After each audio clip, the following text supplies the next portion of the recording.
Hello guys, I am AK Gautam and you are watching my YouTube channel. तो दोस्तों, आज की वीडियो में बात करने वाले हैं एडवोकेट्स के बारे में, वकालत के बारे में। तो अगर आप वकील बनते हैं, LLB की डिग्री करते हैं, तो ऐसे क्या फ़ायदे हैं जो आपको डेली लाइफ में देखने को मिलते हैं। तो वीडियो में हम यही बताने वाले हैं कि एक वकील को अपनी डेली लाइफ में क्या क्या फ़ायदे देखने को मिलते हैं जो बाकी अदर प्रोफेशन वाले को नहीं मिलते। वो अपने लाइफ में ऐसे क्या प्रिविलेज हैं जिनसे वो अपने आप को थोड़ा अलग पाते हैं बाकी अदर प्रोफेशन के। तो चलिए वीडियो को शुरू करते हैं। इस वीडियो में आपको बताऊंगा एक वकील बनने के क्या क्या फ़ायदे होते हैं जो अपनी एक लाइफ एक्सपीरियंस में करते हैं। तो सबसे पहला फ़ायदा है, देखिए, लर्निंग का।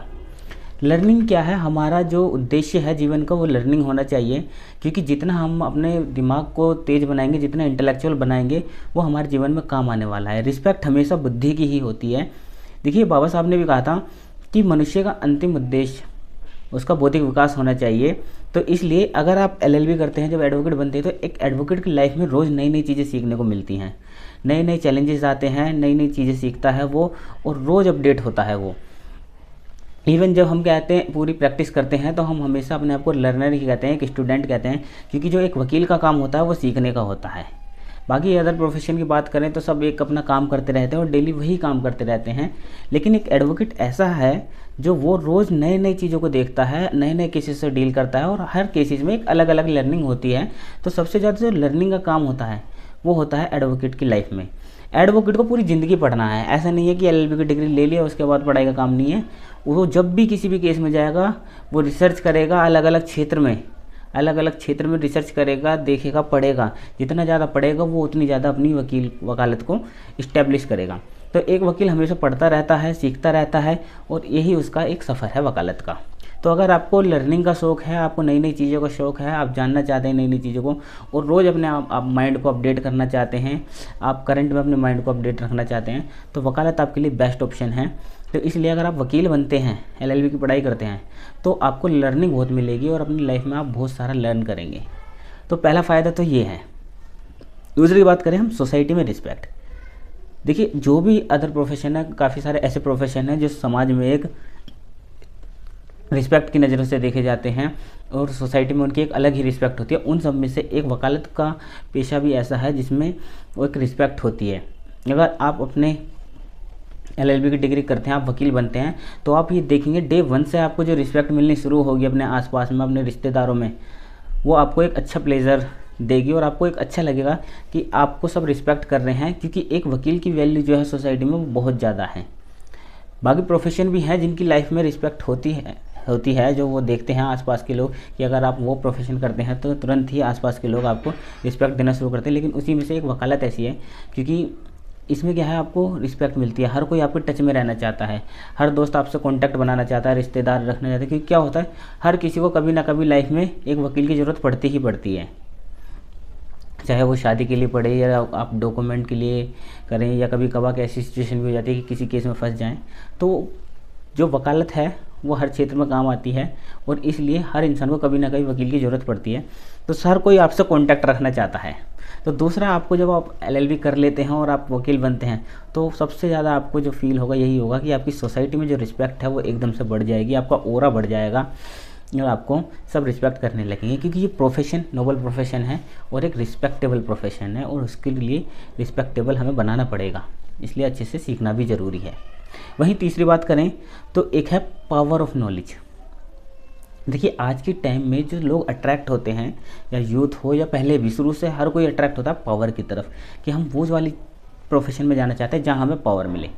तो उन्हीं में से एक एडवोकेसी ऐसा प्रोफेशन है जहाँ पे आपको पावर फील होगी। पावर फील ऐसा नहीं कि आपको कोई गवर्नमेंट पावर देगी कि आप ये करें वो करें, जैसे कि ये सरकारी गवर्नमेंट जॉब होती हैं उनमें एक पावर होती है। लेकिन एडवोकेसी एक इतनी अच्छी चीज़ है कि यहाँ पे आप पावरलेस होकर भी पावरफुल हैं।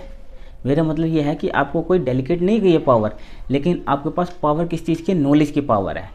आपको लॉज पता है, अपने राइट पता है, तो आप में सबसे ज़्यादा पावर है। पावर का होना मतलब ये नहीं कि अपनी पावर को यूज़ करना, आपको नॉलेज की पावर ऐसी है कि आप पावरफुल लोगों से लड़ सकते हैं, क्योंकि आपको अपने राइट पता है। जो पावर का मिसयूज़ कर सकते हैं आप उनके सामने खड़े हो सकते हैं, चाहे IAS हो, IPS हो, DM हो, कोई भी हो आपके सामने। अगर आपको अपने राइट पता है तो आप अपने राइट के लिए उनसे लड़ सकते हैं। इसलिए जो आपको एक एडवोकेट को होती है वो एक नॉलेज की पावर होती है, इसलिए वो किसी से नहीं डरता जब उसे पता है कि ये मेरे राइट हैं। क्योंकि हमारे देश में लॉ चलता है, लॉ सुप्रीम है, तो अगर हमें लॉ की नॉलेज है तो हमें किसी से डरने की क्यों ज़रूरत है। इसलिए जब आप एक एलएलबी की पढ़ाई करते हैं तो आप बाकी अदर प्रोफेशन से, क्योंकि वो एक काम के बारे में सीखते हैं, लेकिन आप अपने राइट के बारे में सीखते हैं कि क्या आपके राइट हैं, और आपके राइट कोई छीनेगा तो आप थोड़ी शांत बैठोगे। तो जो एक पावर फील होती है वो फील होती है किसकी, नॉलेज की पावर। और रियलिटी में बात यही है, जिसको नॉलेज है वो कभी नहीं दब सकता, क्योंकि शिक्षा वो शेरनी का दूध है, जो पिएगा वही दहाड़ेगा। तो एजुकेशन जब आप लेते हैं एलएलबी की, आपको राइट पता होते हैं, तो आप एक पावरफुल इंसान होते हैं, और आप एक नॉलेज वाले पावरफुल इंसान होते हैं, तो आपको पावर फील होती है। तो एक आप ये जो प्रिविलेज फील करेंगे पावरफुल होने का, वो आप वकालत के बाद करेंगे। वहीं अगर तीसरी बात करें, पॉलिटिकल रिलेशन की बात करें, देखिए एडवोकेसी एक ऐसा प्रोफेशन है जिसमें आप पॉलिटिक्स भी कर सकते हैं। देखिए गवर्नमेंट जॉब होती है, गवर्नमेंट एम्प्लॉय कोई पॉलिटिक्स नहीं कर सकता, वो कोई चुनाव नहीं लड़ सकता, लेकिन एक एडवोकेसी ऐसा प्रोफेशन है जहाँ पे वो एक चुनाव भी लड़ सकता है, पार्लियामेंट का चुनाव लड़ सकते हैं, जो लोकसभा के चुनाव होते हैं, वहीं वो स्टेट इलेक्शन भी लड़ सकते हैं। बस क्या होता है, जब वो मंत्री पद संभालते हैं तब उन्हें एडवोकेसी छोड़नी पड़ती है, लेकिन एक एडवोकेसी अपनी प्रैक्टिस में पॉलिटिक्स में पार्ट ले सकता है, इलेक्शन लड़ सकता है, और ये उनके एक अच्छी चीज़ है। तो जिन लोगों को ज़्यादातर पॉलिटिक्स में इंटरेस्ट होता है, कुछ अलग करना है समाज के लिए, तो वो ज़्यादातर लोग पॉलिटिक्स की तरफ भी जाते हैं, एडवोकेसी की तरफ में। आपने देखा होगा जो कॉन्स्टिट्यूशन सभा थी, जो हमारी क्या था, कॉन्स्टिट्यूशन के टाइम पे जब हमारा देश आज़ाद हुआ था, कॉन्स्टिट्यूशन बन रहा था, तो ज़्यादातर जो थे पार्लियामेंट में वो ज़्यादातर सब एडवोकेट्स थे। अब किसी का भी नाम उठा कर लीजिए, आपको मेजोरिटी ऑफ केस में आपको एडवोकेट्स मिलेंगे, चाहे गांधी हो, अम्बेडकर हो, नेहरू हो, पटेल हो, सबको वकालत की और कानून की नॉलेज थी। वहीं तो इसलिए जो एक एडवोकेट होता है उसके पॉलिटिक्स में होता है या फिर उसके पॉलिटिकल रिलेशन होते हैं, तो कहने वाली बात यह है कि एक एडवोकेट्स के जो रिलेशन होते हैं काफ़ी अच्छे सिस्टमेटिक बंदों से होते हैं, जो समाज में पावरफुल होते हैं, और वो पॉलिटिक्स रिलेशन होते हैं, तो वो ईज़िली बात है कि उनके रिलेशन अच्छे होते हैं। तो ये सारी चीज़ें हैं। इसी के साथ साथ पर्सनल लाइफ में कुछ और फ़ायदे हैं, जैसे अगर आपको एंडलेस इनकम, मैं आपको बताता हूँ कि जो वकालत ऐसा प्रोफेशन है जिसमें इनकम की कोई वो नहीं है, आप कितनी भी इनकम कर सकते हैं। अगर आप इंडिपेंडेंट प्रैक्टिस करते हैं, आप एंडलेस इनकम कमा सकते हैं, क्योंकि हर किसी की एक लिमिट होती है कि हमें को इतना पैसा कमाना है, लेकिन अगर आपका कुछ थॉट्स है कि मेरे को बहुत एंडलेस इनकम कमानी है, तो आप पूरी तरीके से वकालत में लगिए। इस प्रोफेशन में इतना पैसा भी है कि आप इमेजिन भी नहीं कर सकते। आपकी नॉलेज होनी चाहिए, वकालत में पकड़ होनी चाहिए, अगर आप लोगों की प्रॉब्लम सॉल्व कर पा रहे हैं, क्योंकि आपके पास रोज़ नए लोग आएंगे अपनी अपनी प्रॉब्लम लेके, अपने अपने राइट जानने के लिए। आप जिसकी प्रॉब्लम सॉल्व कर पाते हैं वो आपको चार्ज करेगा, और आपको चार्ज जितना आपको चाहिए उतना भी आपको चार्ज मिलता है। वो डिपेंड करता है कि सामने वाली पार्टी कितनी अमीर है, क्योंकि समस्या क्या ऐसे नहीं अमीरों की नहीं होती है, समस्या तो सबकी होती है। आप जिसकी समस्या सॉल्व करेंगे वो आपको आपका चार्ज देगा। तो ये होता है, अगर आपको माइंड में है एंडलेस इनकम कमाने की, तो आप अपनी वकालत को इस्टेब्लिश करेंगे। जितनी आप नॉलेज बढ़ाएंगे उतनी आपकी वकालत बढ़ेगी, उतनी आपकी एंडलेस इनकम भी हो सकती है। वहीं ऐसा नहीं है कि वकालत के शुरू के फेज़ में तो काफ़ी मुश्किल होती है इनकम करने के लिए, लेकिन अगर आपको एक मंझे हुए खिलाड़ी हैं, आप एक संघर्ष करने वाले खिलाड़ी हैं, तो आप वकालत में बहुत सारी इनकम कमा सकते हैं, एक एंडलेस इनकम बना सकते हैं, अगर आप पूरी तरीके से वकालत पे ध्यान दें तो। वहीं अब बात करते हैं वर्क फ्लेक्सिबिलिटी की। देखिए बाकी सारे काम भी हैं, लेकिन वकालत में एक वर्क फ्लेक्सिबिलिटी भी है, क्योंकि जब आप इंडिपेंडेंट प्रैक्टिस कर रहे हैं तो आप एक अपनी मर्जी के मालिक हैं। आप अपने काम को रात को करें, सुबह करें, नो मैटर। बस आपको क्या है, कोर्ट में अपीयर होना है, वो आप अपनी अपीयरेंस लगा के जो आपका फाइलिंग वाइलिंग का वर्क है, जो भी काम है, वो आप अपने ऑफिस में करें, चैम्बर में करें, या आपको जब टाइम मिलता है आप जब करें। आप चाहे दिन रात काम करें, तो ये क्या है, एक वॉलंटरी है कि जब मेरा मन करेगा, जब मैं काम कर सकता हूँ। अगर मुझे इमरजेंसी आई तो मैं कहीं भी जा सकता हूँ, लेकिन ऐसा जॉब्स में नहीं है। बाकी अगर जॉब्स होती हैं तो ज़्यादातर जॉब्स क्या है, एक टाइम पीरियड में होती है, 10 to 5 की जॉब्स होती हैं ज़्यादातर। और लेकिन इसमें क्या है, एक वर्क फ्लेक्सिबिलिटी मिलती है आपको। आप जैसे जैसे सीनियर होंगे, आपके जूनियर्स भी इकट्ठे होते रहते हैं, और आप अपनी टीम को बड़ा कर सकते हैं, तो एक वर्क फ्लेक्सिबिलिटी होती है। बस आप में एक लीडरशिप वाली क्वालिटी होनी चाहिए, जिससे आप अपने वर्क को मैनेज कर सकें। एडवोकेट एक मैनेजमेंट की तरह ही मानो कि वो अपने आप वर्क को कैसे मैनेज करता है, वो उसके ऊपर बात है। बाकी फ्लेक्सिबिलिटी उसे काफ़ी मिलती है, हालांकि वर्क ज़्यादा होता है, लेकिन उस हिसाब से उसको, जिसके पास ज़्यादा वर्क है तो वो ज़्यादा लकी एडवोकेट है। लेकिन क्या है, आप अपने वर्क को फ्लेक्सिबल रख सकते हैं, अपने हिसाब से चीज़ों को चला सकते हैं, मैनेज कर सकते हैं। तो ये चीज़ें आपको एक वर्क फ्लेक्सिबिलिटी मिलती है। इसी के साथ सबसे बड़ी जो मुझे सबसे ज़्यादा फ़ायदा लगता है, अगर आप एक एडवोकेट बनते हैं, जो मुझे लगता है कि जो मुझे अट्रैक्ट करती है इस चीज़ की, वो सबसे ज़्यादा चीज़ यही है कि देयर इज़ नो रिटायरमेंट। अगर आप एक वकील बनते हैं तो इसमें रिटायरमेंट नहीं है, ये नोबल प्रोफेशन है। आप किसी भी गवर्नमेंट जॉब की तैयारी करिए, आप कहीं भी सरकारी कर्मचारी बनते हैं तो उसके बाद एक रिटायरमेंट होती है, लेकिन नहीं, यहाँ दिमाग का पैसा है, दिमाग का काम है। तो आपको क्या करना है कि जैसे ही लोग 60 साल के बाद जिनकी इनकम आधी हो जाती है, पेंशन पे जीने लगते हैं, तो वहाँ एक वकील का कद और ज़्यादा बढ़ने लगता है, क्योंकि उसकी जितनी एज बढ़ती रहती है उसकी उतनी फ़ीस बढ़ती रहती है। तो ये चीज़ मैं आपको बता दूं कि इसमें प्रोफेशन में जो सबसे ज़्यादा अट्रैक्ट करती है वो ये है कि यहाँ पे कोई रिटायरमेंट नहीं है। क्यों? अब देखिए, बात ये तो है, आपने एक कहावत सुनी होगी कि वकील की जवानी ख़राब होती है लेकिन बुढ़ापा बड़ा अच्छा होता है।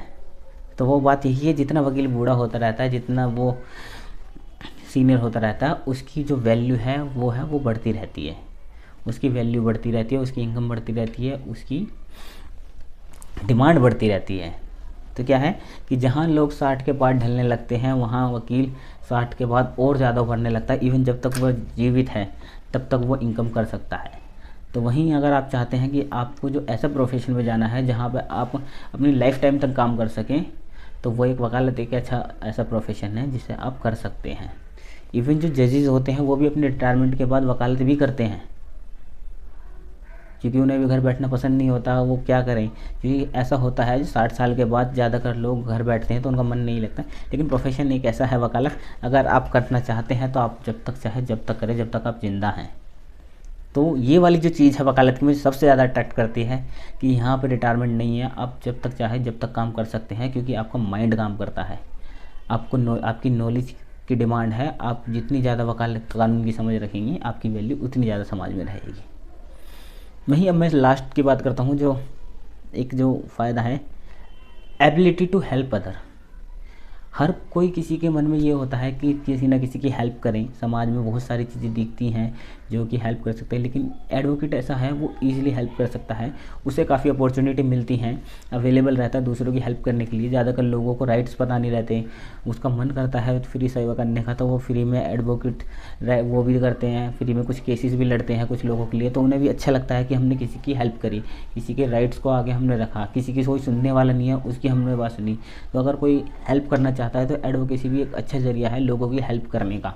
आपको सारे राइट पता होते हैं, बहुत सारी चीज़ें पता होती हैं, तो आप जो समाज में चेंज लाना चाहते हैं और आप किसी सोशल मूवमेंट में कुछ सुधार लाना चाहते हैं, लोगों की हेल्प करना चाहते हैं, तो उसका सबसे अच्छा ज़रिया है एडवोकेसी। क्योंकि कानून की समझ होना बहुत ज़्यादा ज़रूरी है सोसाइटी में चेंज लाने के लिए। एडवोकेसी के ज़रिए आप क्या करते हैं कि आप इंडिविजुअल भी हेल्प कर सकते हैं लोगों की, साथ ही साथ आप पूरे एक समाज की भी हेल्प कर सकते हैं। काफ़ी सारी ऐसी चीज़ें हैं हमारे कानून में जिनसे कुछ समाज वंचित रह जाते हैं। तो कई बार जब वो अपनी आवाज़ उठाते हैं PIL के थ्रू, तो आप काफ़ी सारे चेंजेस ला सकते हैं। बस आपकी बात में दम होना चाहिए, आपकी नॉलेज अच्छी होनी चाहिए, आपका जो तर्क है वो लॉजिकल होने चाहिए, तो आप दूसरों की हेल्प भी कर सकते हैं। तो ये सारे कुछ फ़ायदे हैं जो आपको एडवोकेसी से मिलते हैं, मतलब कि प्रिविलेज हैं, आपको फ़ायदे कह सकते हैं। लेकिन ये सारे ऐसे फ़ायदे हैं जो बाकी प्रोफेशन में नहीं मिल सकते। बाकी प्रोफेशन में आपका वर्क नेचर थोड़ा अलग होता है, लेकिन एडवोकेसी, एक इंडिपेंडेंट एडवोकेसी, ये सारे आपको फ़ायदे देती है जो आपको फील होते हैं आपकी डेली लाइफ में, और आप इन सबको यूज़ भी कर सकते हैं। आई होप गाइज़ ये वीडियो आपको अच्छा लगा होगा, and thank you guys for watching this video.